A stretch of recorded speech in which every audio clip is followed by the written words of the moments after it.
Let's get started, shall we? Thank you everyone for coming, first and foremost, on a Monday. It's a big effort, so we really appreciate it. And we're welcomed here today by an amazing panel. We're going to be chatting for the next 60 minutes about building high-impact research practices, because that's what it's all about. All research, as we all know, needs to drive impact within our organizations, and that's the big task that we're all trying to accomplish within our respective companies. So what we will do is probably spend the first 30, 45 minutes or so with a couple of pre-prepared questions. Some people submitted in advance. We had some chats about important topics to discuss, and then we'll leave the last 15, 20 minutes or so for Q&A. So make sure to have your questions ready. We'll pass the mic around, and you'll be able to ask these amazing research leaders whatever questions you have top of mind. All right, so I will start with my intro, and then I'll pass it along to each of my great guests here. For those I have not yet met, my name is Oren. I am one of the co-founders and CEO at Rally. If you have not heard yet about Rally, we are a research operations platform. So first in the market that has built a highly scalable, flexible CRM at the core of our system that enables research teams and their stakeholders to seamlessly recruit participants. Because the closer you can get to your customers, the more better high-impact research you can do. So if you're interested in learning more, there's plenty of us, what we call rallyolis, in the crowd. So don't hesitate to chat with one of us after the panel is done, and then we'll end with an hour and a half or so of more of those delicious bites and some drinks. Awesome. So talking about raviolis or food, hey everyone, I had to get the question, of course. My name is Villaci. I'm the head of global UX research at HelloFresh. I started the team as a UXR essentially of one, and I was able to really grow it out to a thriving department, all by really understanding what our customer needs, all that good stuff. So looking forward to the talk today. My background is in something called human factors and applied cognition. So all my HVAC people, okay, cool, awesome. Woohoo, a few of us here. So again, it's all about applying psychology engineering into one area. So yeah, looking forward to also learning from other great research leaderships here. So. I think it's working. Yes. Hello. Hey everyone. I'm Akshay, and I lead the user research team at Duolingo. I've been at Duolingo for a couple of years. I actually started as a manager and an IC and took over the team about a year ago. My background's actually a little bit non-traditional. My background is in the humanities. I studied history and literature, and it was sort of in the heyday of IDEO and the Stanford D School, and I learned all about research. And I was like, oh, this is a job I did not know existed. And so over the last 10 years or so, I've had the privilege of working at some really fun and interesting companies like LinkedIn and Spotify, and now I have the joy of being at Duolingo. So excited to talk about it with you all. Awesome, thanks. So hello everyone, my name is Brad. I use they, them pronouns. As of I think today is my 8-week anniversary at Webflow, so contrary to these two who have been at their companies a long time and built their practices from scratch, I inherited one. Heather's here from my team, so go Webflowers as we're called, not Webflowers. It's a point of confusion for all new hires, myself included. My background, I was a double major in computer science and psychology in undergrad because when I was 16 years old, they said, what do you want to do with your life? And I said, understand people and make video games. And that led me to going to the University of Rochester and double majoring in CS and psych and doing a bunch of research and discovering HCI, human computer interaction, which is the academic half of user experience, and changed my entire career. So I've spent, 14 or so years working in UX and made the transition from a hybrid UX design into more of a research role 10 years ago or something like that. I was on the board of the research ops community for a while. I have buttons and stickers if anyone wants them. Please take them. Built the research team at Auth0 from scratch, starting in 2020 up until 3 years ago. Built that team out, and now I'm at Webflow. So I'm excited to be here. Yes. All right, round of applause for amazing guests. All right. Thank you. So we're going to start with a higher-level question for each of you to get things started. So James, if you want to kick us off, how do you think about research impact? And when did you first start thinking about it? Yeah, absolutely. So research impact from day one was important, right? In order to really, user research is all about the balance between the customer and the business. How does the business actually speak? It's all around our metrics, all that good stuff. The sooner you can metricize research, the better you are off in your organization. So the way that I look at really research impact and research is how many decisions are being instilled in every day? How much confidence are you building in those opportunities for your customer, right? Is always the end goal. As we know, a lot of companies don't work off of customer centricity. They don't always, while we do pitch as a US organization, yes, customers should be front of mind. They should be, but do we really operate that way? In order to really operate that way, you got to keep your eye on the prize and focus on building that impact by influencing decisions, by building confidence, by all those good things, and really learning more around your business. So that's how I really like to think around research impact. Beautiful. How about you, Akshay? Yeah, totally. I think about impact, day in and day out. But actually, it's changed quite a bit as I reflect on how we talked about impact even 5, 6, 7 years ago. For some context, as I mentioned, I used to work at LinkedIn for many years. And this was like I said, the heyday of design thinking, and we were a very qualitative research team. And the way we thought about impact, of course, we did tactical research and strategic research, but I remember I would consider it an impactful project if someone in leadership or a product manager or a designer just cited a story. And I used to think, oh, it's the fuzzy impact, which is still true. But as I reflect now as the leader of this team in a very different context in tech and in a very different context in UX, impact has really evolved. So of course that fuzzy impact is still there, right? I want my teams to change hearts and minds, and we do that through qualitative research, we do that through storytelling. But a big point of impact I think about now is, how are you impacting the product itself? And I feel like for many years, we could almost get away as researchers with being a little bit shielded from product. But now I frankly tell my team, being a good researcher, you're actually just a really good PM who is also a researcher. And that's impact for, at least at Duolingo, that's, one way I think about impact, which we can unpack and talk more about for sure. So I don't know. I've always thought about impact, but it's become less fuzzy over the years, and I think that's true every time I talk to a researcher anywhere else, really. I think that's a similar thing we're all going through, right? Is in this new world of tech, post-COVID, post-layoffs, post just slimming down of tech teams and product teams and certainly UX research teams, how do we think about impact? I'll pause there, but happy to chat more about any of that. Yeah, it's so interesting because listening to the other two responses, I think for me, impact has evolved as my career has evolved. So at first, as a researcher, I was like, how do I make sure the work that I'm doing is impactful? And now it's how do I make sure the work that my team is doing is impactful? And Heather's heard this before. The 4 questions that you should force any stakeholder to answer before you do research. Why are we doing this? What is the context? What are we hoping to learn? What are our research objectives and goals? What will we do with the results? We learned some things. What changes will we make to the product or to our marketing strategy or whatever it may be? And what is the impact? What's the actual business KPI that we are changing? Because if they can't answer those 4 questions, don't do the research. You have other stuff to do. You have more important things to work on. So every single research request that comes through your Slack DMs or your intake process or whatever, answer those 4 questions. Because if they can't, it's a great filtering mechanism. Because you're like, hey, can you answer these? And they go, ooh, they'll get to the second or third question. They're like, we actually don't know. And it's great. We have other stuff we can be doing. So you need to think about not only the impact of the work that you're doing, but what is the impact that your team and your function, regardless of your role. You could be an associate researcher in your very first job or the global heads of your research functions. You can make that decision and you can push back on your stakeholders. It may be scary, but you can do it.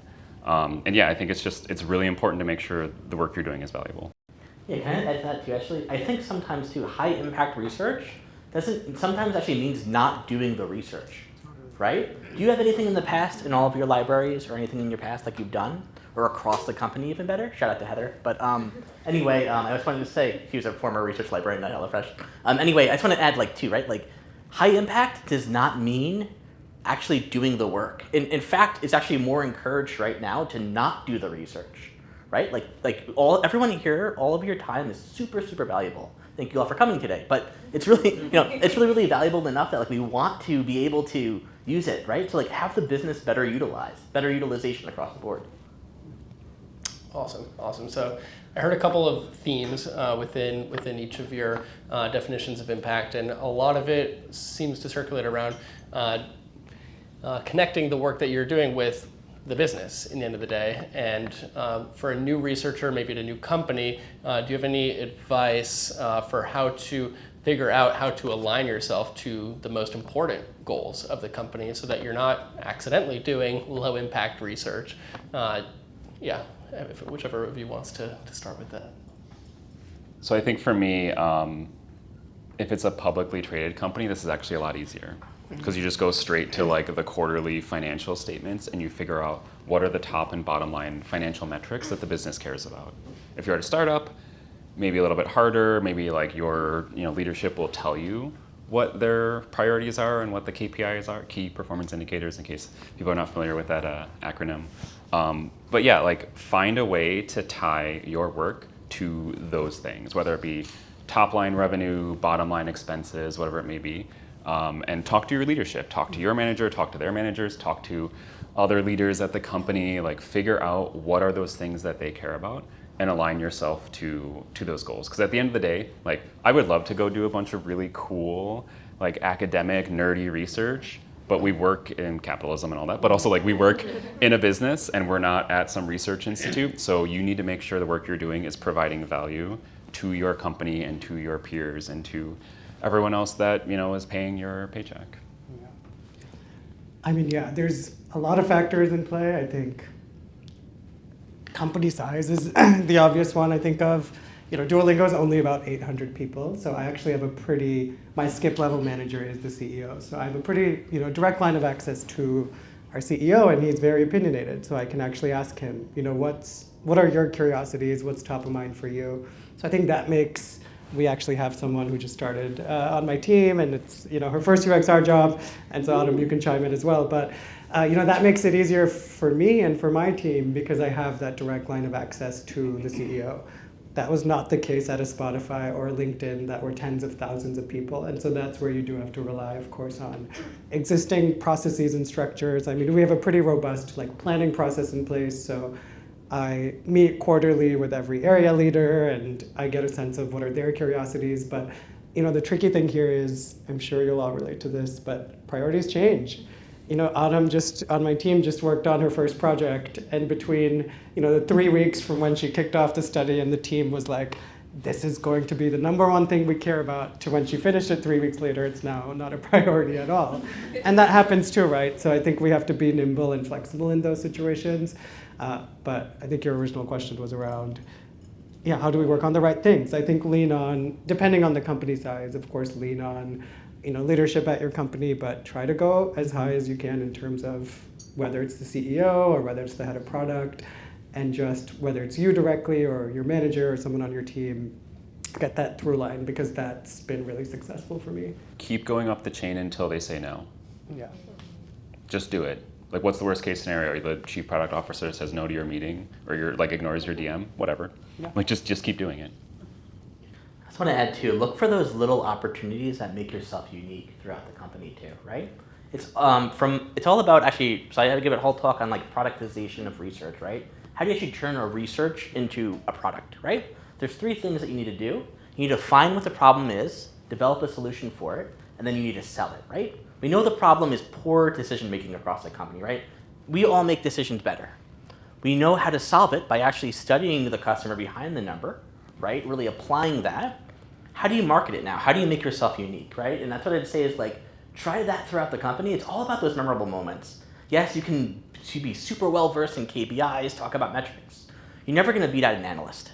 You're never going to beat out someone, right? Maybe eventually you'll get to that point, whatever it is, that's fine. but you bring your own unique spin and bring your own personality is what I would say.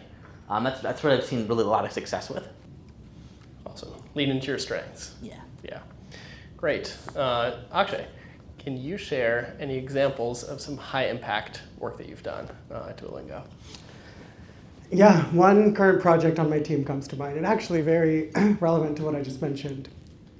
About six months ago, my CEO came to me and said, Duolingo, this might be lore, so don't quote me on this, but the story goes that, yeah, this is being recorded, great.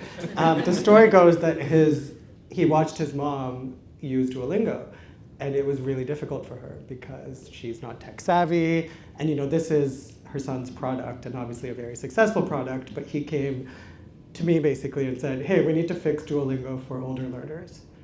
And that was an interesting ask because I think we as researchers can have an allergic reaction to a tactical ask, but when the tactical ask is coming from your CEO and there is a seed of intrigue in there, I was like, okay, let's unpack that. Let's figure out, is it actually older learners or is it a proxy for tech savviness? Is it a proxy for familiarity with tech or what have you? And a researcher on my team has spent the last few months really unpacking that and doing, I think she did like 4 rounds of qualitative research, ran some surveys, dug into a lot of metrics, and just this week she presented to the CEO and the exec team like a framework to think about how do we design better for older learners. And it was a successful project for a few reasons. I think one is it was an executive ask. Not to say every executive ask will always be great, but it was, a very legitimate, interesting ask. It was a quite tactical ask, but I could have said, no, we're going to focus on strategic research, which, again, we can talk all about that, but I knew there was a seed of intrigue in there because if we improve Duolingo for older learners, we're improving it for everyone. So that, to me, is really high impact. And so that's how we framed it. And so it was a mixture of like taking an executive ask and really adding depth and shape to it to make it more interesting.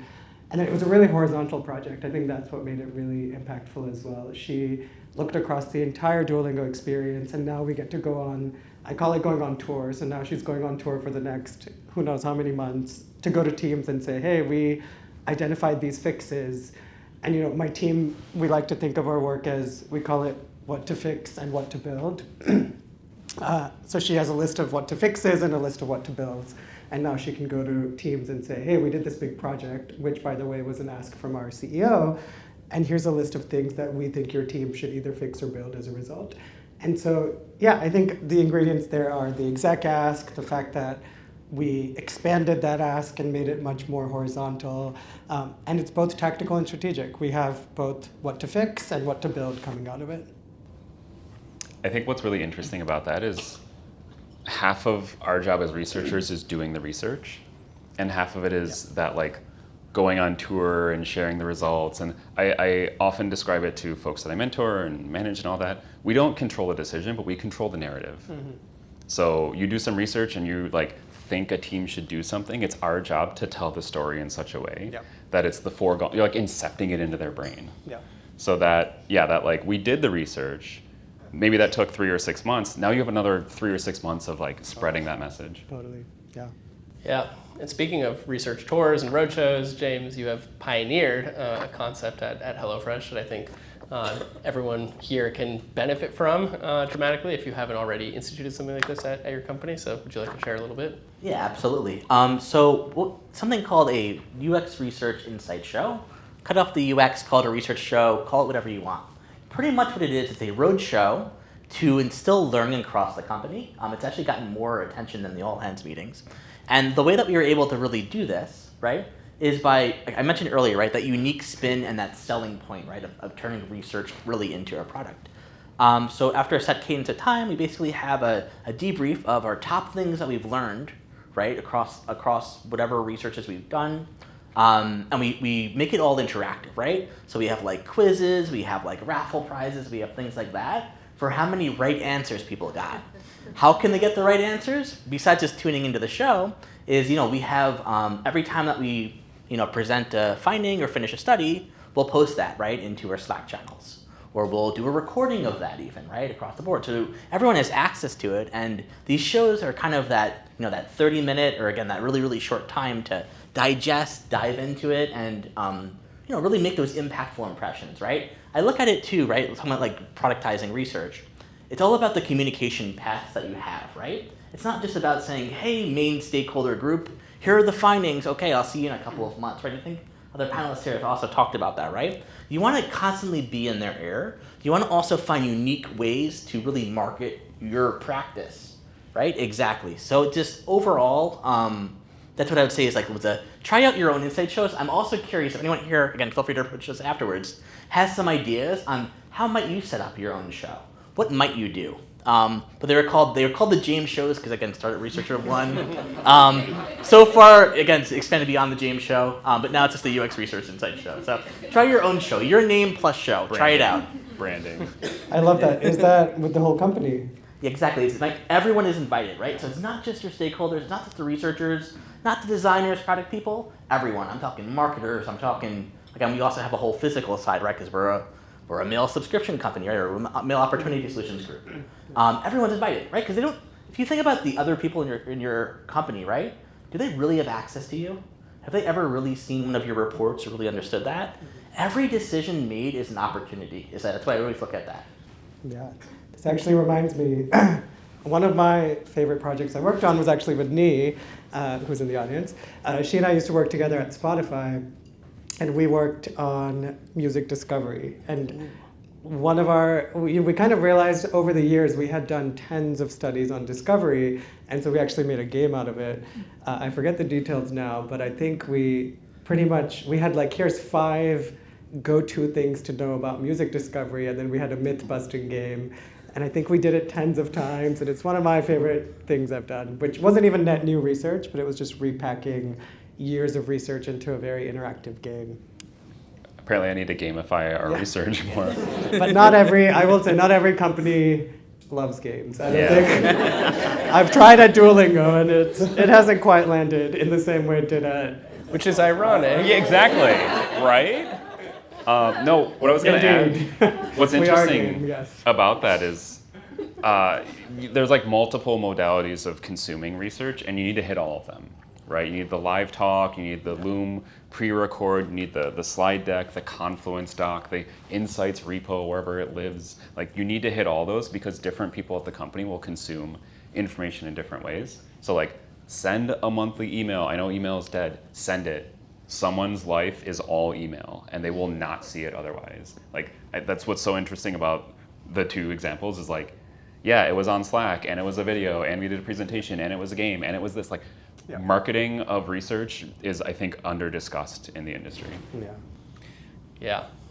James, I'm curious, what is an example of an unexpected outcome or person that you reached from one of these insights shows that you want to share? Yeah, so the canned answer is, our CEO, of course, right?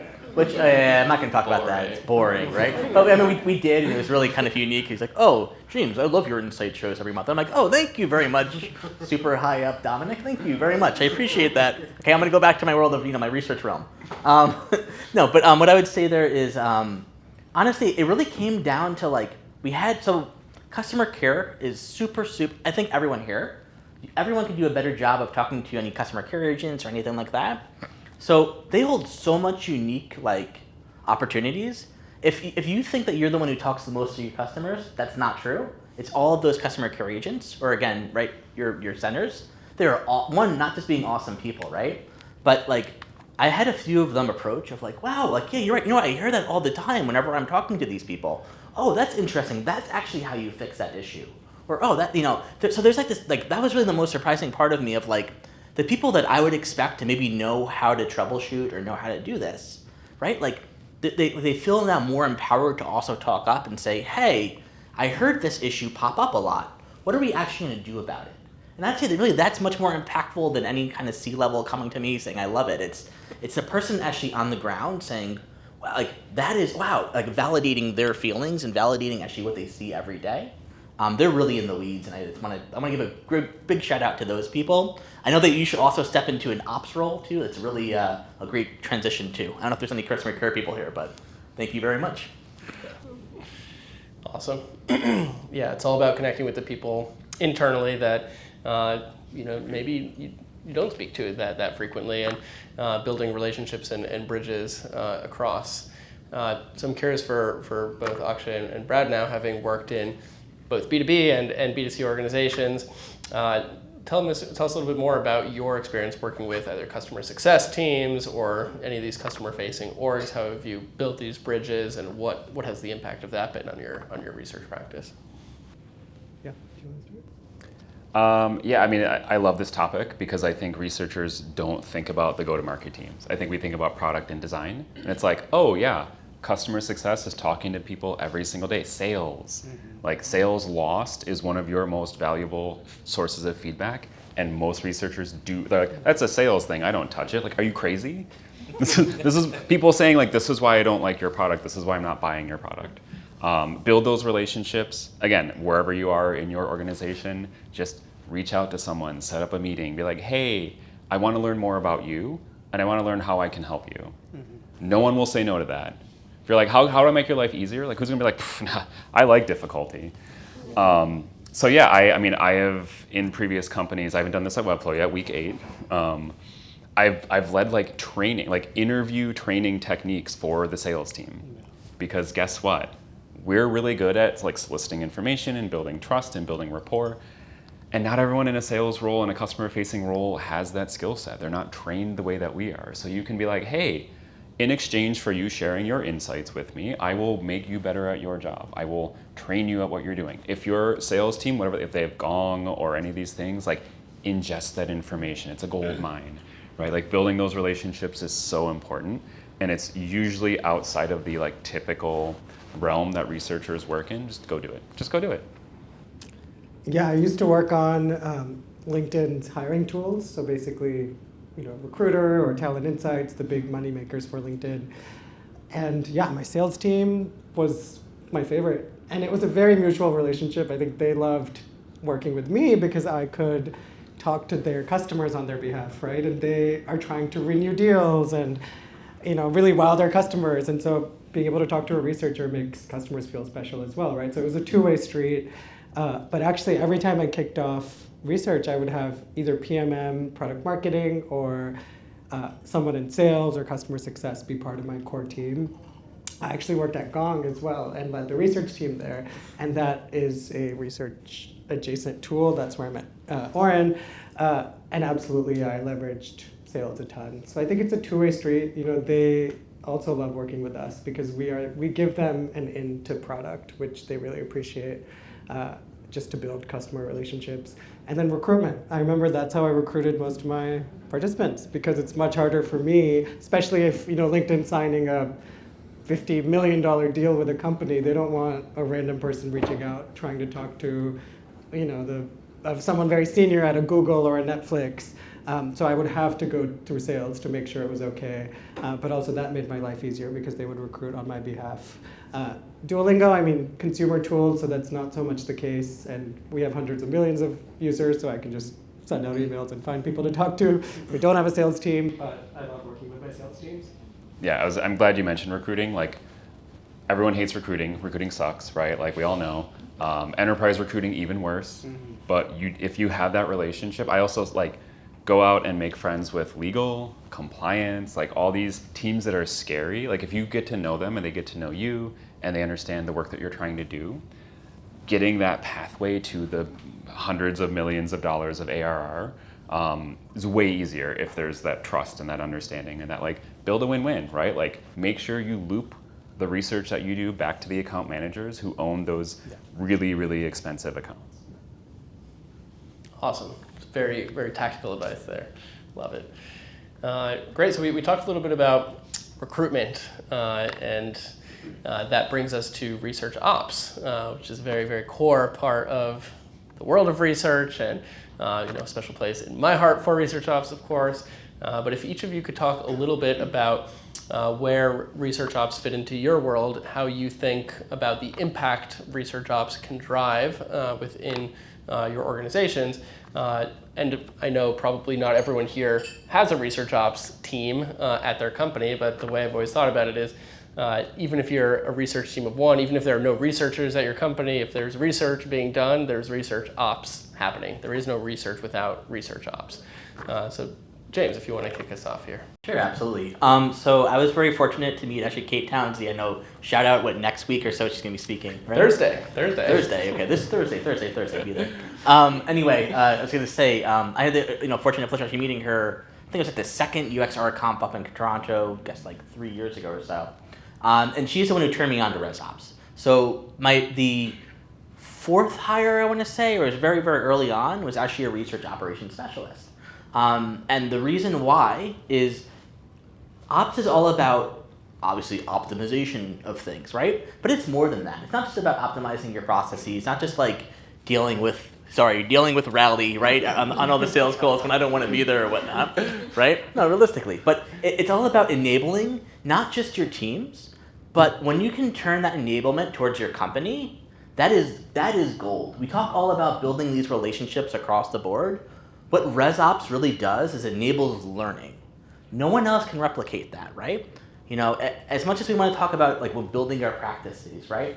How far can we really build them, right? Before you really hit that point of okay, I can't hire anymore, or okay, not going to happen. But you know what you can do?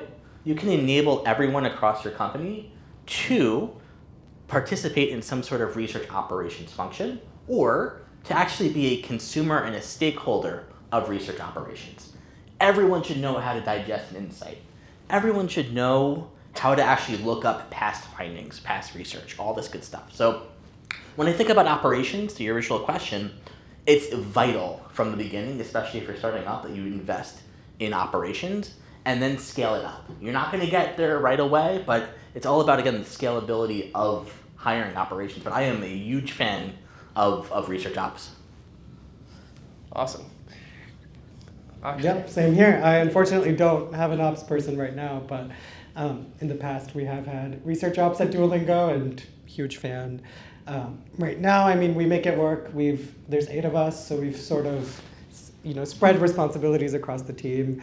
A lot of it does fall on me to think about, and I would love to have a research ops person to think through that with me. But there's a lot, everything from participant management, which we don't have Rally, but yet. We make it work. Some of it's hacky, but we make it work. All the way to, we just launched OKRs, everyone's favorite acronym, for research, which is great. We haven't had that before, but the last couple of quarters I've experimented with having specific OKRs, presenting them to leadership. That was the moment where I remember, I would have loved to have ops support. Even in, internal operations, thinking about how do we plug into company rituals and company processes and really scale that. And so I've borrowed ops support from our design ops or product ops folks, and we've made it work. We've cobbled together things, but huge fan of research ops, yes. So when you say you don't have a research ops person, which means you are the research ops person, that's usually how it works. Yes, and I somewhat begrudgingly sometimes people on my team take on the responsibility. Share the wealth. Sharing the wealth, yes. I could spend hours talking about this. I was on the board of the research ops community that Kate started for 2.5 years or something. I think when I think about research operations, aside from everything that's already been discussed, so many companies and individuals and everyone thinks research ops, Heather's heard this 1,000 times, is a support function, right? You schedule things for us, you set up automations, your job is to make research easier. That's a great start, but that's not, I don't think that's the future of research ops, and I don't think that's actually, I think you're selling yourself short if you think research ops is just to make research easier. I think about it in terms of what is the strategic impact you can have to your business, right? How do you activate insights? We do a bunch of research, we put it in the repo, it's tagged, it's all organized, no one's reading it, right? No one's reading it, we all know. But how do you get those things out into the public? How do you build a Slack bot that sends the insight of the week every Monday morning, right? What are these other ways you can get the work that your team is doing out there, and you can get, build those relationships that we've talked about? How do you sure, you can operationalize recruiting and the incentives and all that stuff. Like, that's great, but that's not your job. Like, that is something that we can have an AI do eventually. We can have the tools do as it is now. So when you automate, so I used to drill into my ops lead. Shout out to Rodrigo if he's listening. At Auth0, it's like when you automate something, great. What are you doing with that free time now? Like, what else are you driving if you're not recruiting and scheduling and clicking the reward button or whatever, right? Like, you now have free time because you've used a tool or you've automated a process away. So how are you increasing the quality of research? How are you increasing the velocity of research? How are you making sure that more people are reading the research that happens? How are you building relationships with other ops functions and integrating the research into your product lifecycle or your marketing lifecycle or into customer success, right? Like, we talk about building these relationships, but like, someone has to do that, and y'all have jobs, right? Like, y'all are doing things already, so you have to find that time somewhere. Research ops is how you find that time. Awesome. So you shared a little bit about what you think research ops can do today to automate some of the daily mundane tasks. So share a little bit about your vision for research ops. What about the future? All right, I'm going to start on this because I have like a 4-page document. Heather's seen it. And this will be the last question before Q&A. So if anyone has anything top of mind, I'll go around with the microphone. Cool. Good heads up. Yeah, I mean, I talked about this a bit. One of the things I'm really excited to explore at Webflow, coming soon, what does research look like in an AI-empowered environment, right? So you have somebody on your team is the expert in diary studies, and you have a junior researcher or a PM or someone trying to do a diary study. Like, can we train a chatbot so that when they're writing up their script, it's kind of looking over their shoulder and saying, hey, that's a leading question, or there's too many questions on this survey. Like, you're gonna tank your response rate. Like, nothing against Rally, but where are the tools that are using AI to schedule and send rewards and do all the things that are automated but kind of not? I think there's so much potential for research operations. I wrote out this 3-year vision for research ops, and the research program manager that we are hiring soon, TBD, I think will eventually become the chief of staff for insights, right? What does career growth look like in research ops? Yeah, you can become a librarian, you can become a specialist, you can do all this stuff, or you can think about the impact that you're having beyond just research, beyond just insights. How do you grow your career? Mentor, peer, friend, whatever of mine, is on their way to be a COO, and they started in research operations. Because hey, operations, chief operations officer, right? So what is the future of research ops? We have a lot to learn from DevOps and design ops and marketing ops. And guess what? Everyone else has operations as well. It's not just us. I think there's so much potential out there, and I think it's really exciting. It's an exciting time to get into it. Yeah, I love that. I love the intentionality there, and I can tell you're excited talking about it, so let's talk more. There's a long document. Yeah. Admittedly, I don't think about research ops as much. I think about it a lot in that, like I said, we've had research ops before. I would love to have research ops again in the future. My current thinking around it has been, we've actually leveraged, it's a very different approach to, what Brad just said, but I've leveraged contractors actually on my team. And so we have support for, all the quote unquote menial tasks, I don't want to call them that, but the scheduling, the emailing, the participant payments, which again, don't want to call it menial, but you know what I mean. So we have a contractor supporting that. I've actually been exploring, I did put together a vision in a document for a research librarian. I hear some chatter about that. Sounds like we have some in the audience as well, because I know that's a need for my team and my company, is how do I scale our insights to other people at the company, right? And I think having someone thinking more intentionally about that is something I'm thinking about. So I'm sort of taking the contractor approach just because, given the context that I'm in now, I think that's the right approach for Duolingo, but trying to make it work. I think the commonality too across the board here has been usually the head of research, right, is thinking at least about operations or acting in that capacity or doing that, right? So for me, where I am seeing really operations goes, it's kind of the next evolution, honestly, of high impact research practices, we can research all we want, we can look at the top 5 stuff all we want, that's great, right? There are so many people who also do that, right? Or the top insights, across the board, whatnot, right? Looking at that stuff. So the way that I see operations really working out is it's the future of research, right? It's about how, the people in these roles, I would also actually disagree with Kate. And I have to say that I think a lot of people who are well suited for some of these areas are really past researchers. People who have that experience, who are those experts in the diary studies or experts in these methods. If you can tap into that knowledge and really have them enable companies to do that, enable, of course, AI tools, all that good stuff. I'm actually looking forward to reading that afterwards. I want to check out your 4-pager because I'm all on board, and I would love to really, I think next year we'll probably be having a lot more talks on building high impact research operations practices. And that's how I probably want to end it. Yes, sneak peek. Coming soon. Awesome. Well, thank you so much for the awesome insights so far. We can open it up to the crowd now. If anyone has questions, feel free to raise your hand and I will come by. And don't be shy. All right. And if you don't mind sharing your name and if you're comfortable, your organization as well. Sure. Hi, thanks for the chat. My name is Chad. I work at American Express. Akshay, I think you were the one that mentioned being in planning meetings, and I've tried to sort of work with my product managers to just understand what they're doing just to get ahead of research. I trust them a bit to come to me, but I also know that they're not experts in research, so they don't always know when to ask for a thing. So what does that look like for you? What kind of things are you talking about, and who are you meeting with? Yeah, totally. Actually, great question, because it's very top of mind for me. And I've tried many different things this year, so I'll tell you a couple things I've tried that have worked and maybe not worked as well.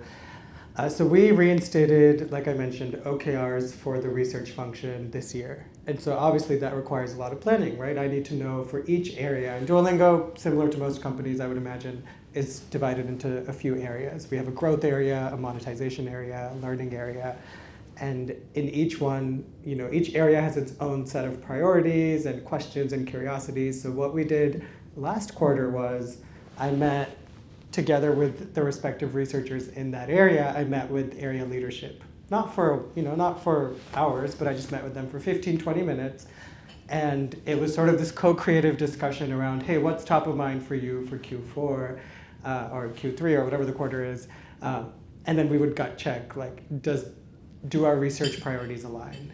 That worked, but to be honest, again, unsurprisingly, priorities change. So we went into the quarter with, locked and loaded, these are gonna be the things we're gonna work on. And I'm pretty sure as we end the quarter, it looks completely different. And that's part of the process, right? And so I realized, I was thinking a lot about it going into this coming quarter, and I realized so many functions are doing a similar ritual and process, right? So I thought, why don't I piggyback off of a sibling function that's doing this? And we actually have a design studio. UXR is part of the design org at Duolingo, and we have a design studio. So those are all the folks working on art and animation. If you've used Duolingo, it's very much an art and animation driven product.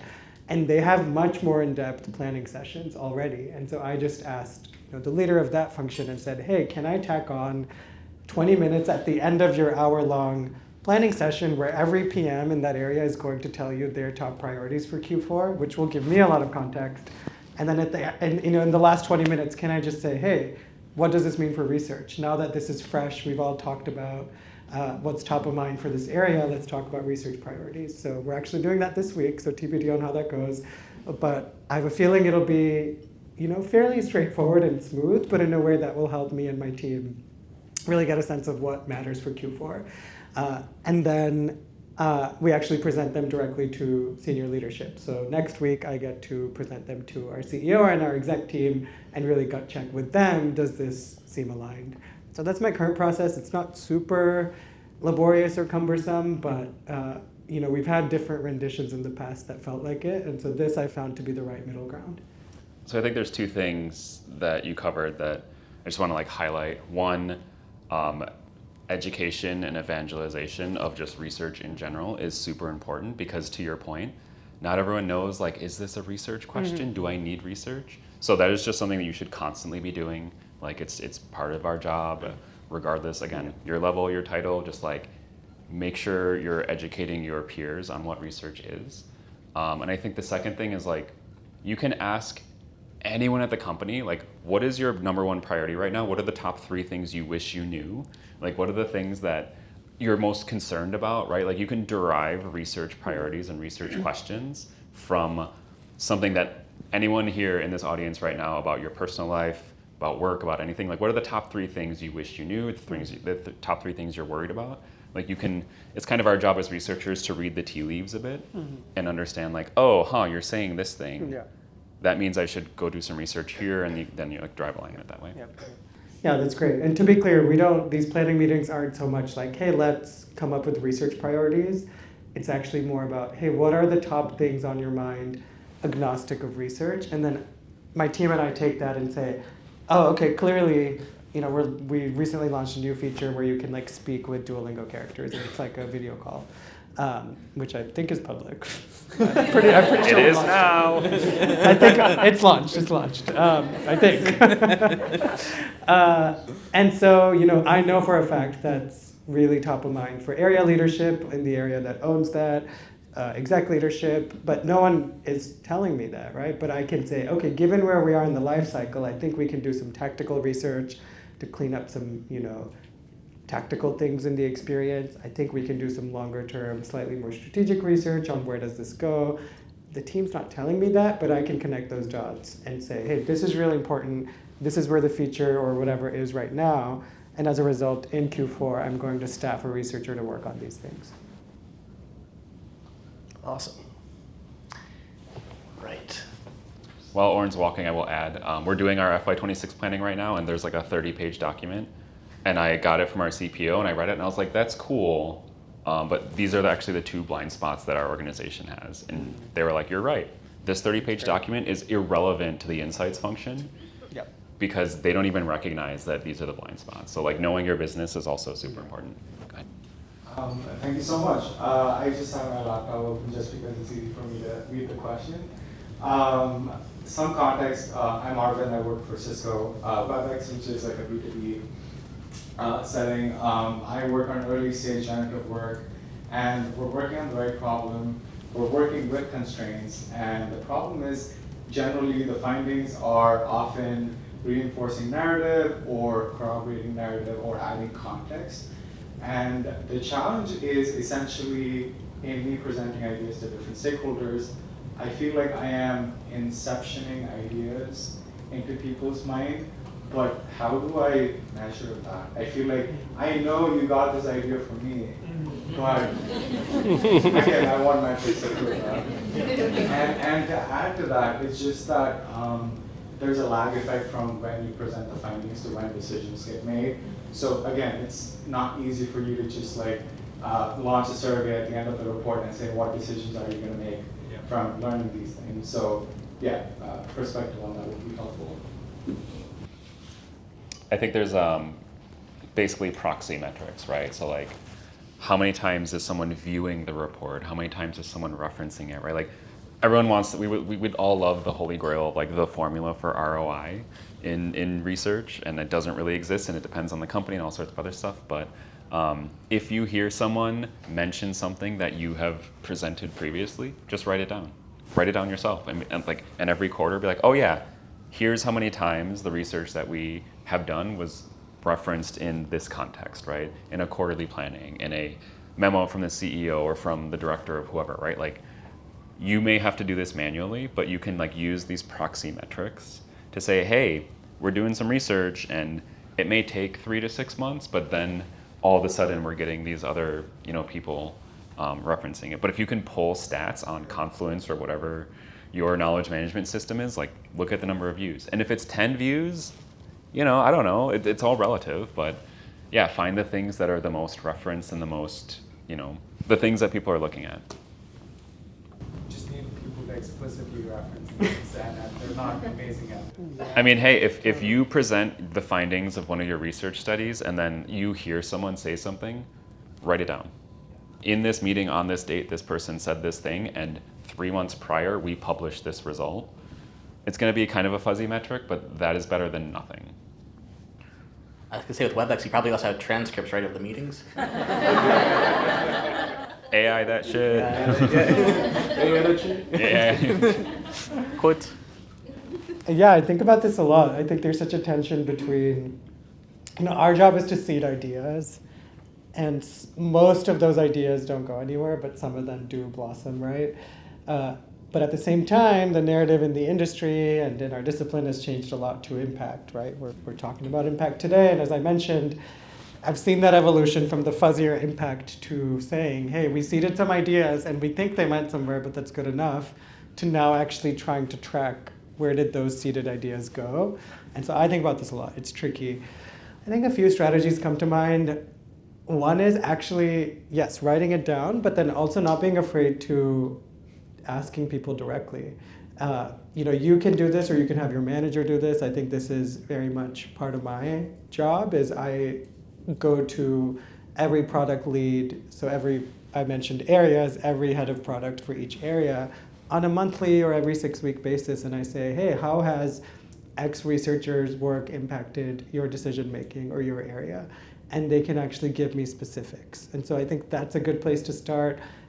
In the microcosm of the product team you're working on, maybe it's going directly to your PM or your designer and actually asking them that question. And so flipping it on them a little bit, it can be uncomfortable if people don't have a direct answer. It's not to say you're not having any impact, but I think that's a good data point in itself, right? Like, what do you need to evolve so that when you do ask them these questions every however many weeks or months, you have specific answers. So I think part of that comes to mind. I don't know, it's the age-old, it's like the tracking impact is the age-old issue I think we all can relate to. It's easier if you're doing more tactical research, and that's the other tension, right? Like we as an industry really tried a few years ago to swing the other direction and do mostly strategic research, and now I see it swinging back a little bit. And part of it's because tactical work is much easier to track impact with, right? Because you can actually say I made X change, or this design went from X to Y, or we changed this little thing which led to this metric improvement.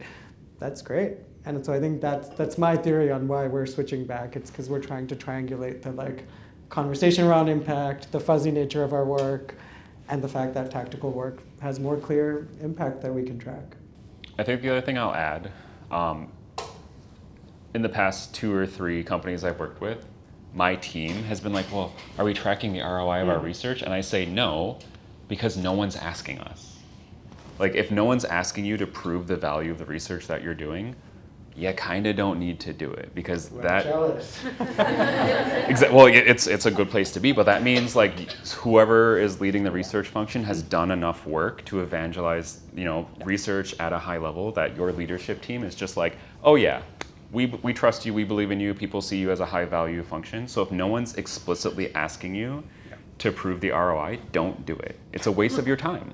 Like, you could be doing other stuff, and if you're like, oh, we got to calculate how many whatevers it doesn't matter. Yeah, it's equally for self-promotion, but yeah. Oh, document your work. Yeah. But, depending on your business, some people care more about impact than others. And yeah, ROI, I think as a field, we're obsessed with it right now because we're like, please don't lay us off. Mm-hmm. No, seriously. But again, if your business doesn't, if no one's like, hey, how much are you spending on research and what are we getting out of it? Like, if they're not asking you, don't go out of your way to prove it, because that means somebody above you in your organization believes in the value of you and your function. Yeah. And that's all that matters. Can I just add how many business metrics there are out there, and how many business metrics are actually accurate? I think finance is at an 80% hit rate or whatever, accuracy or something. It's crazy. So don't over obsess on oh, is it exactly 86% of all initiatives or all OKRs that we want to study across the board. Just, it's good to get a ballpark. So that's the biggest thing is like saying on this panel here is just document those decisions. I'd also say the biggest thing for that is understand where are they actually documenting those decisions. What are they doing, and then just copy that. Are they writing something in Confluence? Okay, cool. Well, this was linked to this. Okay, cool. I did a research study on this. Done. That's all you need to do. Yeah. I'll give a very quick specific example.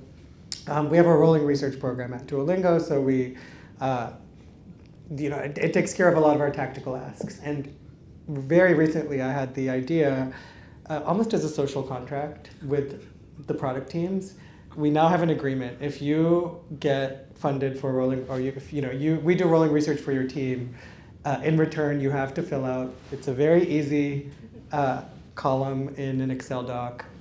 You have to fill out what decisions did you make with this work, or how did this have impact. It takes, hopefully, no more than a couple minutes. Don't get me wrong, most of them don't fill it out, and so we have to go hunt them down. But I sort of encouraged my team to say, yeah, don't be afraid to say, hey, we're not going to do another project with you until you give us in return the hours and hours and hours we spent in studying X or Y feature for your team. I don't love using fear tactics, but you gotta have some degree of scarcity. And so I actually just looked at that today, and I think most of them have been filled out, which is great because it's coming directly from the horse's mouth, so to speak, where like the team is telling us directly how they used the results from our rolling research. That's great. Super smart. Awesome. Arif. Hello.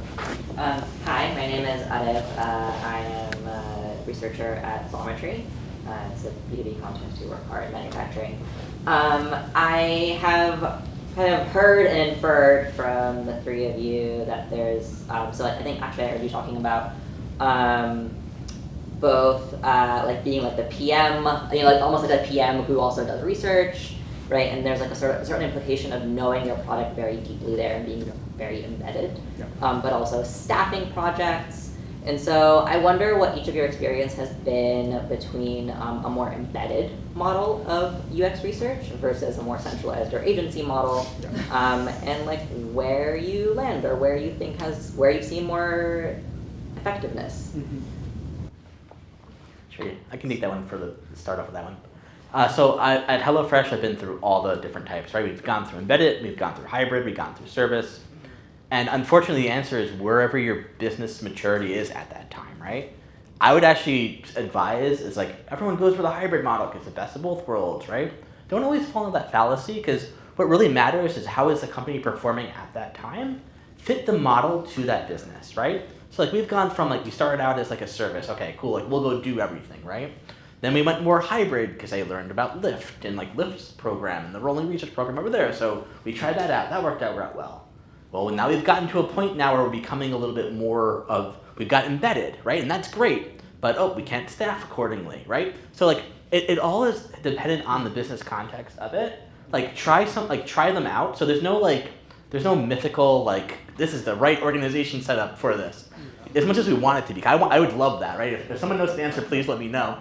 But what I would say there is like, try them all out. They all have obviously like, and also like if you fail or like that didn't really work out well, the way I like to look at all those past models is like, nope, it worked out well for that time. It's now time that I evolve to, right, along with my model. So that's what I would say to that. Thank you. Yep, totally agree. Yeah, my org chart for my team right now looks completely like a hodgepodge because we've tried a bit of everything, and I learned it's you have to have different approaches even within subsections of your org. So right now I would say certain folks on my team are embedded, others are not. We actually have a pod of researchers shared across 2 areas, just because I realized the needs of those 2 areas were very related, and there was a lot. I wanted to be more nimble in being able to staff across those 2 areas. So honestly, yeah, it's a bit of everything right now in my org, and that's actually working really well. I have someone working on more horizontal projects, like the older learners project I mentioned. I have a very senior person who is looking after another part of the company, another part of the product and business. And then I have a pod of researchers. And then I have someone like Autumn, who's more, classically embedded in a subsection of an area. So we're doing it all, and I think it's actually working really well. So not having a blanket approach has been really good for my team. Yeah, I think the thing I would add, plus 1,000 to everything that was already said, it's very much about resourcing. Mm-hmm. Like, do you have the budget to staff someone to every single pillar or product team? Go nuts. Yeah, exactly. Yeah, like there's a lot that goes into it. Think about each model and weigh the pros and cons, and have discussions with your peers and stakeholders to say, hey, if we do this, we get this and we lose that, right? Because you'll get a lot of opinions from people, you'll get a lot of signals, and then you can decide what is the best fit for your business at that time, for the resources that you have. Like if I had a team of 50, like my model would look very different than a team of 5, right? So it really depends on resourcing and what the business needs are, but don't think of it as a dichotomous, like a black and white and yellow and whatever decision. Like weigh the pros and cons, because nothing is perfect. There's no ideal solution. Amazing, amazing. Well, I think we're a little over time, so appreciate all the very good questions, and appreciate James and Akshay and Brad for your incredible insights. You have a wealth of experience and knowledge for everyone to draw upon. This is the age-old question, grappling of research impact, and I'm sure we'll have many more conversations after this about it, and you'll be out there mingling, and people can ask more questions live. Thank you, everyone.